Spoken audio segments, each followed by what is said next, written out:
All right, we are back. Peanut Gallery. Let's talk about Jarrett. Yeah, and obviously, if you saw the news story, I think this was the biggest news story of the week beyond the pay-per-views that we are covering in this show. But Jarrett passed away, and I just want to talk about it because I think when it comes to wrestling knowledge, you often hear probably McMahon's, you hear, Jim Cornette, you hear the journalists, of course, you hear about Dusty Rhodes, you hear about Eric Bischoff, but you don't really hear a lot about Jarrett. I think it's really more centralized to, the Southern wrestling, because this is really a Southern wrestler promoter. Yeah, he is. But he started his career as a referee, decided to become a professional wrestler, and this was all in his father's promotion. So Jeff Jarrett is a third generation, so Jarrett obviously is the second generation. And that is this one, the Intercontinental Wrestling Corporation. So the Continental Wrestling Corporation, I don't know if it was founded by Jarrett's father, or if he was just that person in charge at that time of that promotion, but when his father stepped away, he really took the reins of it, developed a relationship with, I believe, Jerry Lawler's promotion, because Continental Wrestling was based out of Nashville, I believe. Yes. And then you don't do it out of Memphis unless your name is Jerry Lawler. Right. And Jerry Lawler's promotion was in Memphis, and then they merged and created the USWA, in which they were both kind of part of that. They were both part of that management team, so they kind of co-booked it together. Eventually, though, Jarrett kind of stepped away from the USWA and worked with WCW for a number of years as more of the backstage consultant. So when I think about wrestling minds, a lot of it has come from from a wrestling standpoint or a wrestler standpoint. I mean, beyond a McMahon, who was never a wrestler, he wanted to be, though. He wanted to be a wrestler, but he never became a wrestler, at least on a full-time basis. Jarrett was just kind of there in the background consulting WCW pretty much throughout most of its early existence. I think he jumped over to the WWF in the mid-90s, if I am not mistaken. Because I know that Jerry helped them out. Yes. This was kind of before NWO, right when Turner changed the name. Right, so this was in the late 80s into early 90s. Yes. But he worked as a backstage consultant for World Championship Wrestling for a very long time. And then, of course, after his stints with WCW and WWF, this is probably, most people are probably going to know about NWA TNA, which Jarrett did co-found with his son and really brought it through the early years. And we're talking like, of course, the NWA era, the weekly pay-per-view shows that they did, and then even into helping get the Panda Energy financing together before he himself stepped away, and I think he did that in 2007. Yeah. Whereas, of course, his son, his co-founder, Jeff Jarrett, remained with the company. Well, there were three. Weren't there three people that founded TNA? Yes, there were. But the focus is, of course, on the Jarretts, because when it comes to the Jarretts, this is probably what they're best known for, and it's not just the longest surviving promotion too, because WCW. I mean, if you want to count the Jim Crockett promotion era as a part of the lineage, you can, but it's still. He did not found it at all. The Continental closed down shortly after Jerry left. Right. Or he closed it down, but really... Well, USWA was under Jerry Lawler's tutelage for a while until, of course, that was shut down. Right. I think it was bought out by Jim Crockett Promotions, if I'm not mistaken. Yeah, the Jim Crockett promotion...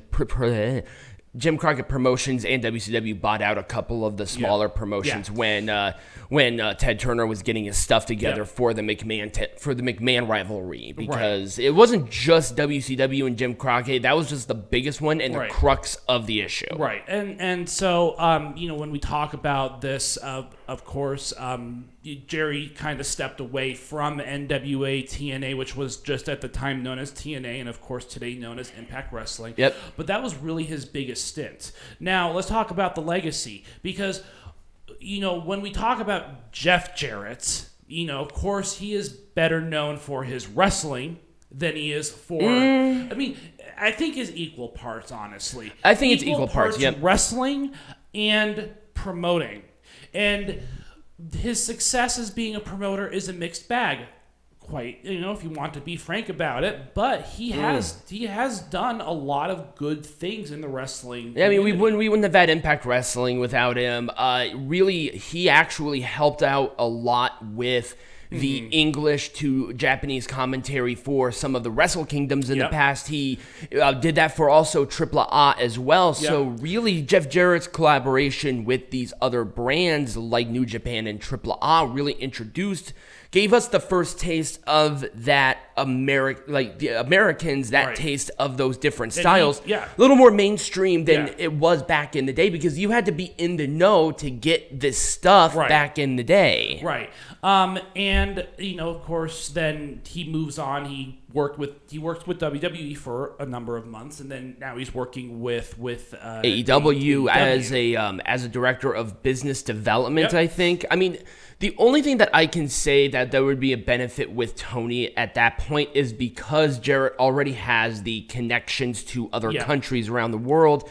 But at the same time, he's been there for a minute, and he's wrestling. It's like, why are you wrestling? Why are you on shows? Why are you taking up TV time when you could be actually doing your job in consulting? Right. I'm confused on what his job is, and I think Tony gave him the nice cushiony job because, number one, he wanted to get paid more, but I think he just wanted to wrestle again. It's like, you look good for your age, but at the same time, are you really helping the brand? Well, and I think he was in a better spot when he was wrestling with GCW, because at the very least he is a draw within a much smaller capacity. Right. But we're not here to talk about whether or not his position is good. But when it comes to wrestling geniuses and people who know their stuff, the whole Jarrett family is. The whole Jarrett family, the entire family. And Jarrett's grandma, she ran the promotion after I think her husband passed away, even for a while there more. So there's a lot of knowledge in it, and we cannot discount that, even though it again was a mixed bag as far as Jerry and Jeff Jarrett's tenures. But the best way to learn from failures to make those failures in the first place. Right, exactly. You're not gonna grow without learning from those failures with some level of success. Obviously, Jerry went from promotions to getting jobs with the WWF and WCW and stuff like that, where that may have not have been easy to get at that time. Right, because you kind of had to be in the know. Right, and Jeff Jarrett kind of in the same avenue, where because it is Jeff Jarrett, he has experience as a promoter, as somebody who's worked internationally. That's why he has this. But again, when it comes to the Jarretts, you cannot discount the fact that they know their stuff. They know the inner workings of the business. They know how this business works. But I just wanted to pay a little bit of homage to Jerry Jarrett.